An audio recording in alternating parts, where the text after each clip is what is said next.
Something big is coming. Welcome to PHCC Insiders.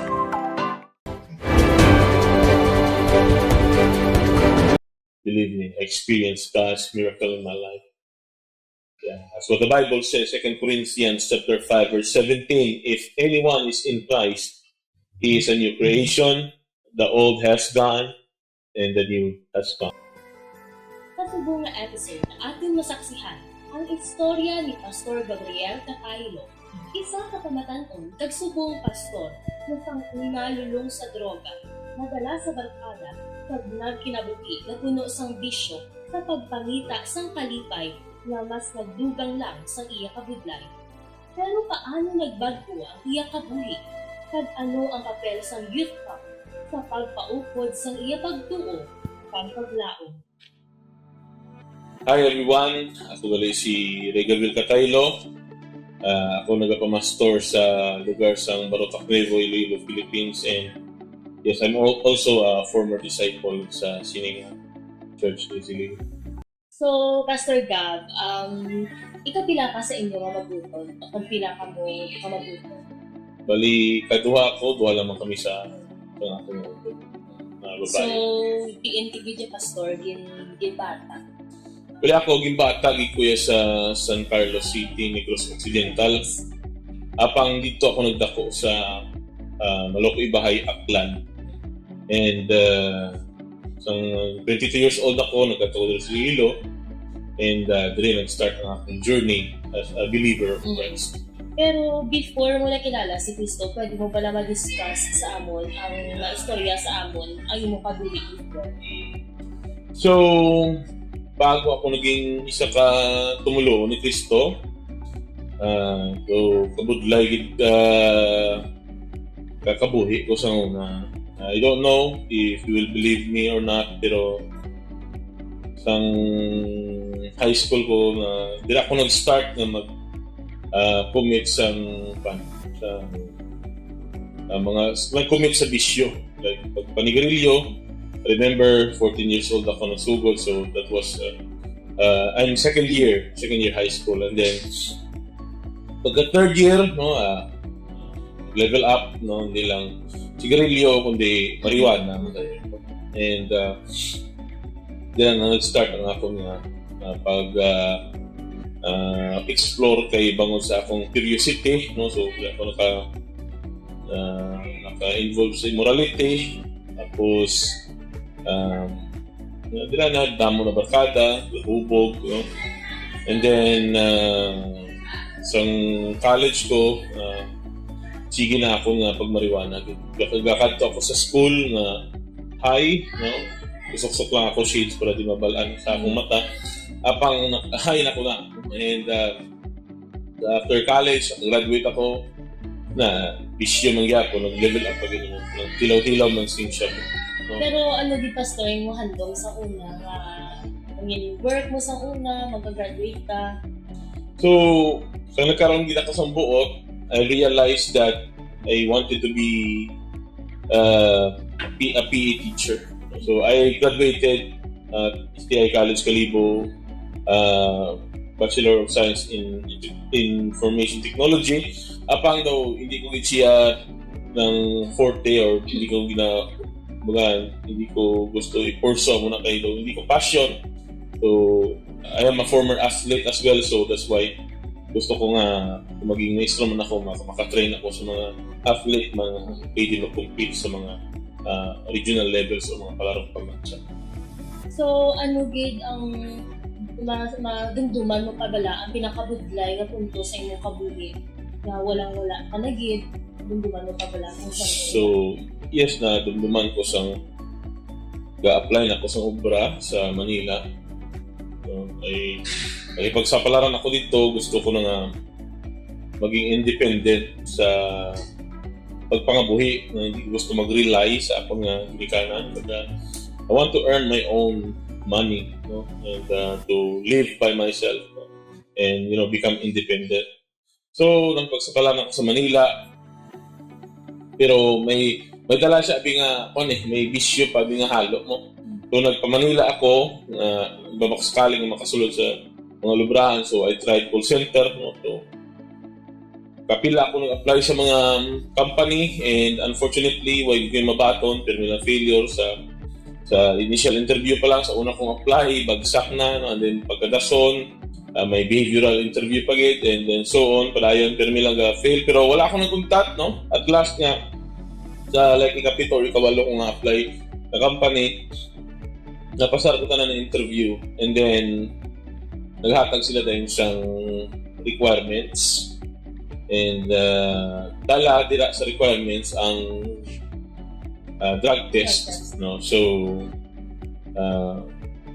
ginhimo ko ang tanan para hindi lang ko mahabalaan black na like di makita sa akong lawas ang banned substance sa mga droga. Pero unfortunately nakita gid ang THC, no, banned substance na siya sang marijuana. So wala, parang gumuho ang aking go at last ara naman pasado na ko. But then may hinder pagigilin, may maghihinder pagigilin that. So dito kumbaga nasubuan ako, wala akong kabala kung sino akong palapit, wala naman ako si pampalapitan sa akong ginikana. So I admitted my mother that I failed because naging honest ako kay Dito na niya nabalaan. Di na balaan na fail ako, and then sa amo pagitang sa kabagdaran addict galing. So ano bala pastor ang imong prinsipyo sa una nga naghinder sa imong hindi paguntatan ang mo kang ginawi when you were just a kid? Isang pan ako, and sugod na ko nga na-involved sa sinangabutang sa marijuana. Kumbaga, naging consider mong love of your life gid la. So, nag-abot na sa point nga ginatunan ko na mga scientific name, like cannabis, tapos na-check ko ang kung anong klase ng ego ang iya nga makuha. Kung baga naging enthusiast ako when it comes sa sinang illegal drugs, no? So, baga okay lang sa kami kanubya basta makasuyo. Mabot naman sa punto nga muna. I love smoking weeds before na, living young while nasa point. So, ano ang bagay nga naghimo ka ang pagkilala mong Ginoo? So, since nag-confess ako kay mama nga nakasala ako, ipapuli niya ako sa Aklan. Nag-try ako nga mag-apply pa sa Boracay, pero imbis na kubra makita ko to bisyo gyapon nung harap to. Napalapitan na nag-shabu kami. Hambala na kung mama dito ka na si Luis, tiyo mo. Nangakong tiyo mo na si Suriele. So nagkata ko, and sa akong mind is that kata ko dire, wala ko pakialam sa religion. In fact, I hate religion. Nagabot man gani sa punto ko nga sa akong kabuhay nga wala na ko nagapati sa Ginoo because of, the negativities na ako nakita. Gusto ko lang proteksyonan man ang sala na ginahimo ko. Para sa akong gina-justify ko, hindi niya sala. So, kung isabdong mo na kumbaga ma-violate ang akong justice system. So, muna nga, kumbaga, I hate religion, I hate mga religious people. Panulok sila hypocrites, no? And then, kato ko lang din sa Iloilo, mangita lang yung obra. And then, timing yung pagsaka ko sa church, panimbahon, and then, pagkalipas ng isa kasimana or two, naghiwat sila sa youth camp. So, ginagag ako, hesitant ako muna magupod.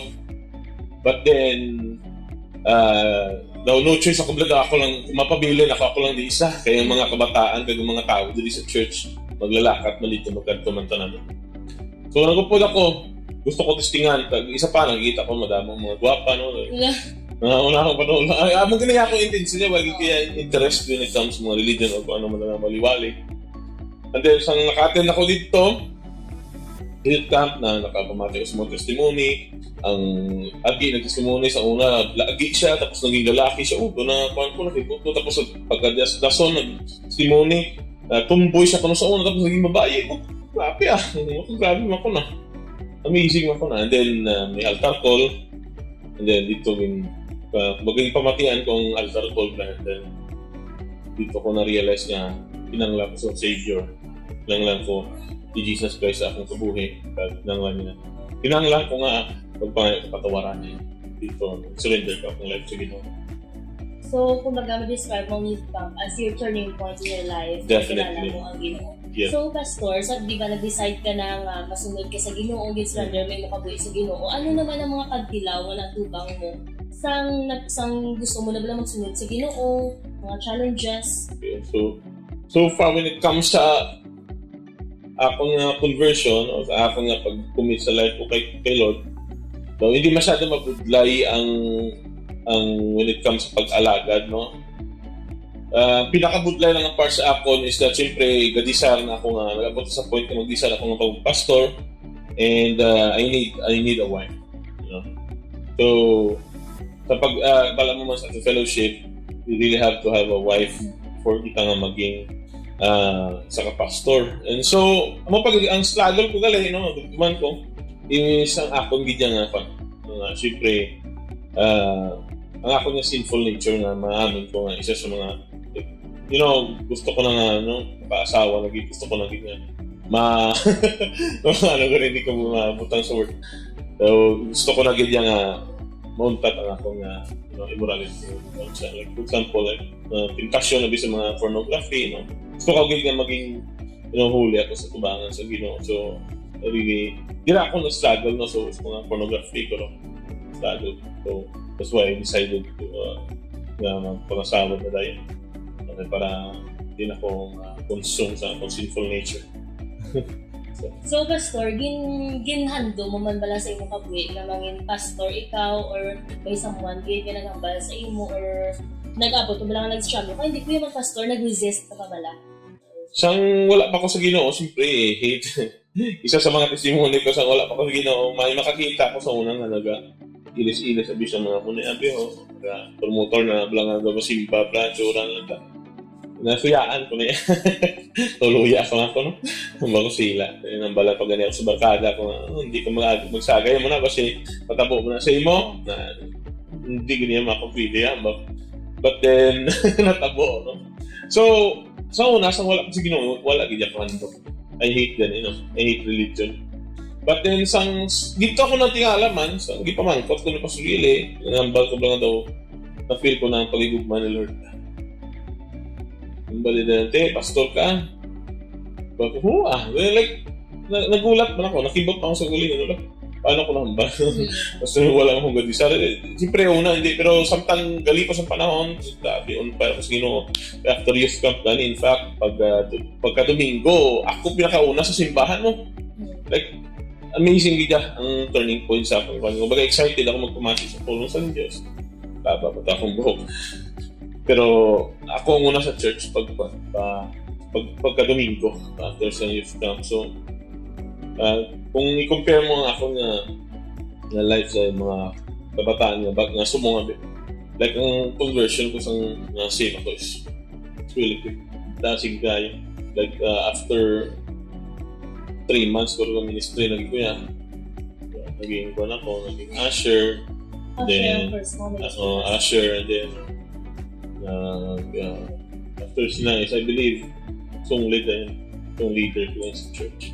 And then, sa una sa akong panahon, kami ang puti, Pastor Mark, Pastor Miko, Pastor Kane, Brother Region sa una, Pastor Kenneth Tumlaw. So, may amon sa una nga, like, in-ordain kami as Bible study leaders. Kaya per district, yun amon nga, na ginadistinuhan or ginawalihan.